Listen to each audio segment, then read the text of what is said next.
Hello বন্ধুরা, পাপি আর ভালোবাসার রান্নাঘরে তোমাদের সকলকে স্বাগত। আজকে আমার রেসিপি হাতে মাখা পাবদা। এটা একটা সাবেকি রান্না, খেতে ভীষণই সুস্বাদু হয়। চলো তোমাদেরকে দেখাই কিভাবে আমি এই রান্নাটা করেছি। এর জন্য আমি নিয়েছি একদম দেশি পাবদা, 6 পিস পাবদা মাছ নিয়েছি। এগুলো ধুয়ে পরিষ্কার করে নিয়েছি। এবারে এই মাছের মধ্যে আমি পরিমাণ মতন লবণ দিয়ে দিলাম আর হলুদ দিয়ে দিচ্ছি। 1 চামচের মতন হলুদ দিয়ে দিলাম। আমি একবারেই লবণ আর হলুদটা ব্যবহার করলাম, পরে আর লবণ হলুদ দেব না। মাছগুলোর গায়ে ভালো করে লবণ আর হলুদটা মাখিয়ে নিচ্ছি। প্রতিটা মাছের গায়ে সুন্দর করে মাখিয়ে নিচ্ছি। এবারে আমি কিছুক্ষণের জন্য এটা রেখে দিচ্ছি। এদিকে দেখো এর জন্য মশলা করে নিচ্ছি। এর মধ্যে 5-6টা শুকনো লঙ্কা নিয়েছি আর 2 চামচ গোটা জিরে আর নিয়ে নিচ্ছি 1 চামচ রাঁধুনি। এই রাঁধুনি বাটা আর জিরে বাটা দিয়ে এই মাছটা রান্না হবে, এর স্বাদ হবে দুর্দান্ত। এই রাঁধুনিটা অনেকটা জোয়ানের মতন দেখতে, কিন্তু জোয়ান আর রাঁধুনিটা আলাদাটা পার্থক্যটা বুঝে নিতে হবে। এই মশলাটা আমি বেটে নেব।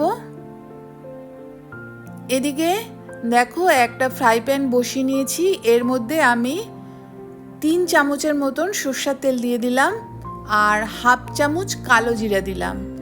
আমি কিন্তু গ্যাস এখনো জ্বালাইনি, প্রথমে মাছটা রেডি করে নেব। এবারে যে মশলাটা আমি বেটে নিয়েছি সেই বাটা মশলাটা এর মধ্যে দিয়ে দিলাম।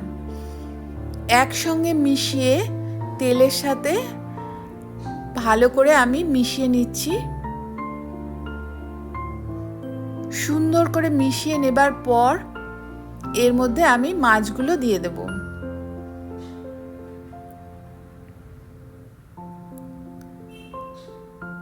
নুন হলুদ মাখানো মাছগুলো এর মধ্যে দিয়ে মশলার সাথে ভালো করে মেখে নেব।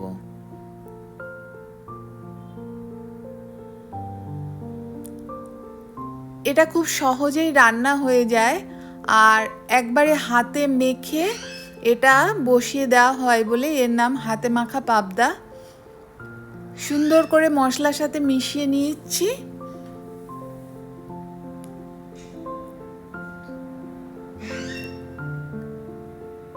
হয়ে গেছে মশলা মাখানো।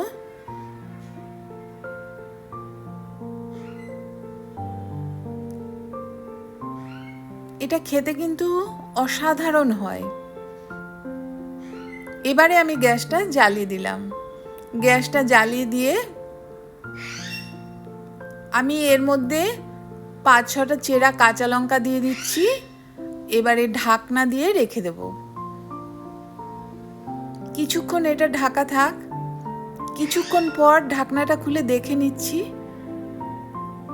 আবারও আমি ঢাকা দিয়ে রেখে দিচ্ছি। 5-6 মিনিটের মতন ঢাকা দেওয়া রয়েছে। এবার ঢাকনাটা খুলে নিচ্ছি। মশলাটা কিন্তু অনেকটাই কষানো হয়ে গেছে।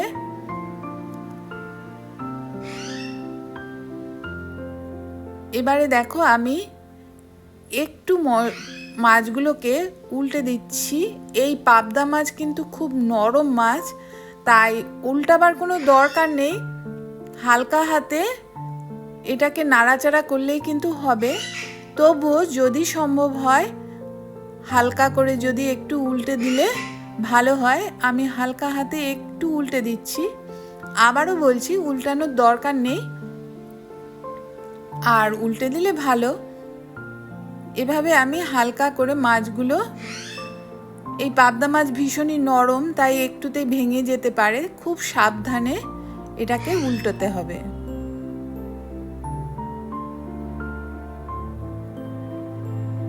বাটা মশলায় রান্না কিন্তু খুব টেস্টি হয়। দেখো উল্টানো হয়ে গেছে মাছগুলো। এবারে আমি এর মধ্যে সামান্য একটু জল দিয়ে দিচ্ছি, যাতে একটু কারি কারি হয়। তাই জল দিয়ে আমি একটু নাড়িয়ে চাড়িয়ে আবারও ঢাকা দিয়ে রেখে দিচ্ছি 5 থেকে 6 মিনিটের মতন।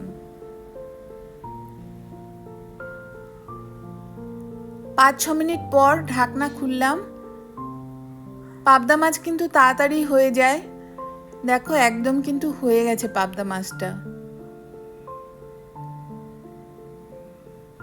এবারে কিন্তু গ্যাস বন্ধ করে দিলাম, দিয়ে এবারে আমি একটা প্লেটে সার্ভ করে তোমাদেরকে দেখাচ্ছি। কত সুন্দর হয়েছে দেখো,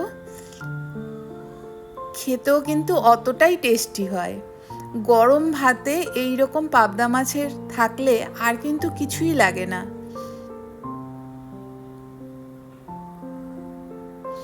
যেহেতু পাবদা মাছে কাঁটা নেই, সেহেতু বাচ্চা থেকে বড় সকলে কিন্তু পাবদা মাছটা খুব পছন্দ করে।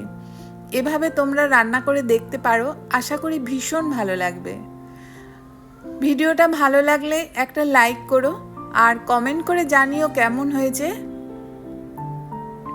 আজকের মতন এই অবধি, আবার দেখা হবে অন্য কোনো রেসিপিতে তোমাদের সাথে।